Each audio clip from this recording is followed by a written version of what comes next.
G'day, I'm Michael McCauley from Coin Collecting and Detecting. I'm a coin collector who's always been interested in the value of coins, just your standard issue coins like these 50-cent coins on the bench right here that you can find in your change, the ones that we use in circulation, not the collector coins, but the ones that are on the table right here that you can find. And that all of these coins are worth more than face value to coin collectors, and some of them are worth a lot more. And that's always really interested me. And I've come at it from this sort of angle, I suppose, in the collecting space. And I've made this video here for you to outline what each of these coins are worth, the recent selling price range of all of these coins, so that you, if you find any of these coins, you might have some in your change, in your piggy bank, or you might have a collection that's been passed on to you. So you've got a bit of an idea on what some of these coins are worth to other coin collectors. So I'll go through each one of these and we'll outline everything. So we'll start at the start. These are all decimal coins, so coins from 1966.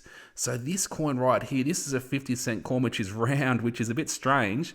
But the very first year they produced these coins, they were round like this. And actually, they were 80% silver. So every single 1966 50-cent coin you find has 80% silver content in it. And that makes them quite valuable. So a recent selling price range, $15 to $28 is a recent selling price range on these coins right here. So if you come across any of those, definitely hold on to them. Next one on the list of things that are a little bit lower mintage. So lower mintage means that they didn't make as many. So mintage is the production of the coins. And if they didn't make many in a particular year, this is a 1972, and they didn't make as many in 1972. So 5.6 million of these coins were produced in 1972, and $1.60 to $52 is a recent selling price range on these coins. So in really good condition, the prices can get really high because collectors like to have them in as good a condition as they can get. The next date is a 1973. This is a 1973. This is the one that is the 4 million mintage. So recent selling price range, $4 to $75 on 1973s. 1974, so there was 3 years in a row where they had a bit of a lower mintage, lower production of these coins. So 1974 50-cent coins, $1.50 to $60. 9 million of those coins were produced. And just to give you a bit of an idea, under 10 million mintage, between 5 million and 10 million is considered scarce. And anything under 5 million mintage, 5 million made, is considered rare. All right, jumping on the next one right here, the Silver Jubilee. You might have seen this design. It's a really cool design. 1977 coin. So a selling price range on there is $1.95 to $13. Now, actually, they made 25 million of these, so a lot more of these were produced. But because it's a really cool design, interesting design, they can still pull a bit of buying or selling power. So there you go. They're a cool design. And they tend to hold their condition quite well too if you find them in your change as well. All right, 1979. So the 1979, they made a fair few. However, there is a particular feature on these to look for. Now, it might be a little bit hard in this video to sort of pick it up, but just behind the emu's head, you can get these two little lines of metal coming in at the emu's head. It's called a double bar feature. And if you can find it on a 1979 or a 1980 coin, so 1979, 1980, you look for it on both of those years, then the recent selling price range between $4.25 and $48.50 on the 79s, and on the 1980s, $2 to $39 is a recent selling price range. Now, these two coins actually don't have the double bar feature. I do have some in another spot, but they're sort of all mixed in with other coins, and it was going to take me ages to find them. So I just thought I'd show you those two particular dates, so you know to have a bit of a look behind that emu's head on the 79s and 80s.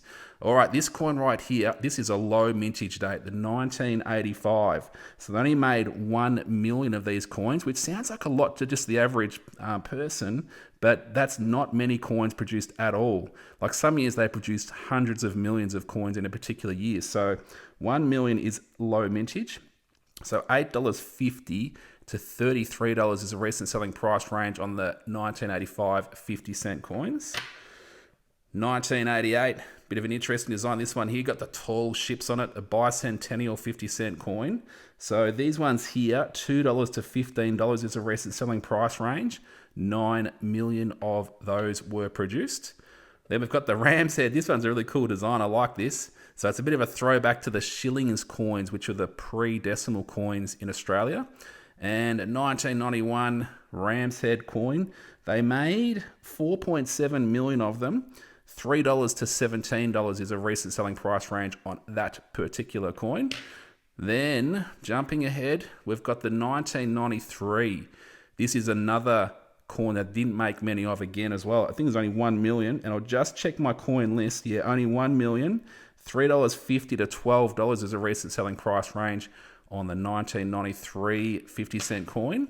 And I just mentioned the coin list right there. So I've got some coin value lists available to anyone who is interested in knowing some of these stats. So I list the date, what the coin is, the round 50-cent coin for 1966, the recent selling price range, how many they made, and a bit of information over here. So like it contains 80% silver.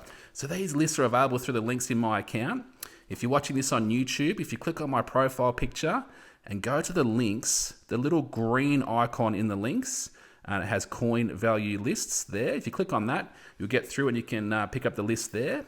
If you're watching this on Instagram or TikTok, if you click my profile picture on either of those two platforms, and then the link below the Australian flag, if you click on that, it gets through to my link tree where you can pick up the coin value list there too. So really handy having those lists next to you when you're going through coins, so that if you find a date, you can check straight away how much those coins are worth. And I like to have mine next to me as well as I'm searching coins as well. All right, jumping ahead, we've got the year 2000 Millennium coin. This one right here.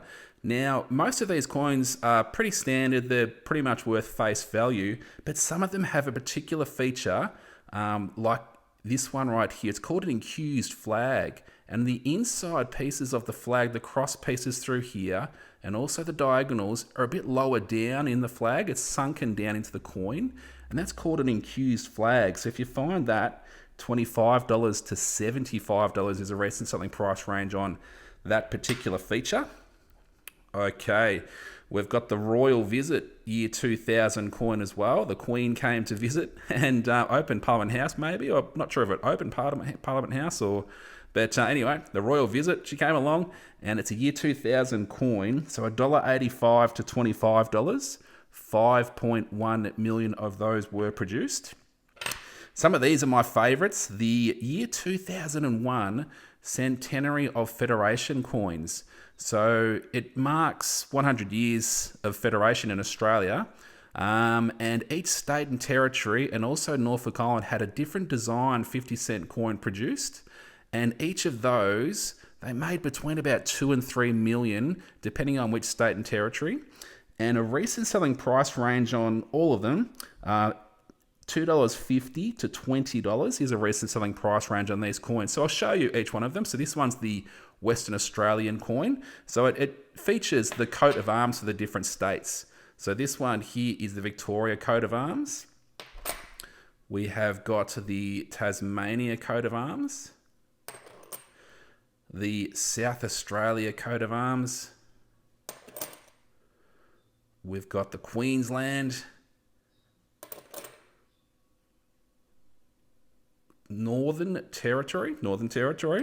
Wasn't sure if it was going to be, here we go, Norfolk Island, this one here. So two similar starting names. And then we've got New South Wales. And the last one is the Australian Capital Territory. So they're really cool coins to find. Quite hard to find these days because coin collectors are onto them. And if they spot them, then they tend to hold onto them. So they are cool to have. All right, the next one, we've got the windmill design. This is a coin from the year 2002. So a recent selling price range, $1.50 to $7.50. 11.5 million of those coins were produced. We've got a student design from the year 2004. It's got a wombat, a koala, and a cockatoo on the coin right there. So a selling price range, $1.60 to $35. 10.2 million of those coins were produced.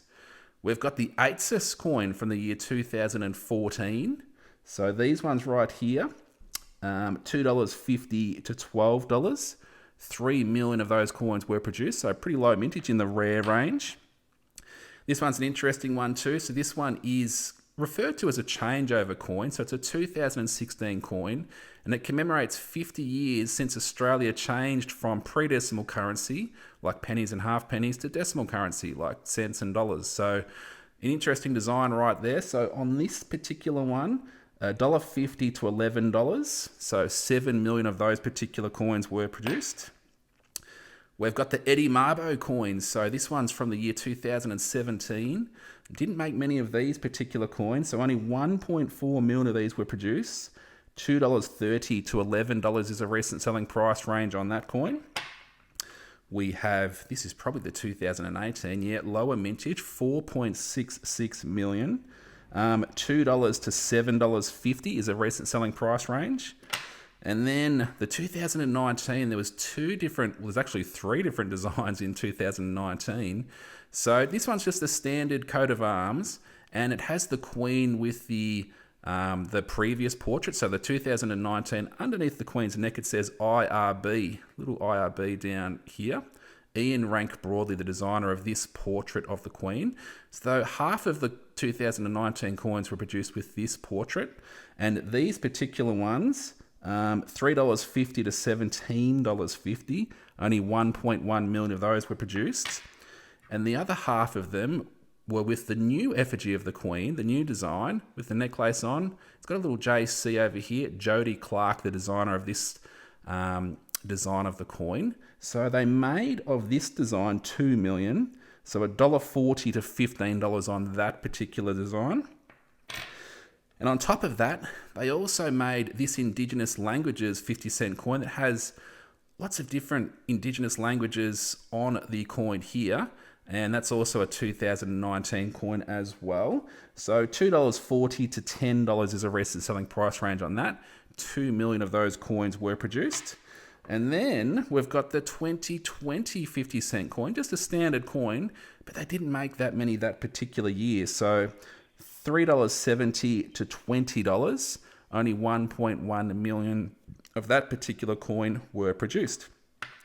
Now, there's some of the standard coins that you can find in your change, 50-cent coins, and it's the same for the different denominations. So $2 coins, $1 coins, 20-cent coins, 10-cent coins, 5-cent coins. I've got coin lists for all of them, and there's other things on the coin list as well. So, for example, there's some really rare things, like you're having the Queen's head on both sides of the coin, which is a bit of a minting error. And look, one of those in 1977 sold for $6,000. One from 1975, there was a few of them found at $1,700 to $4,000. So some of these things can come up.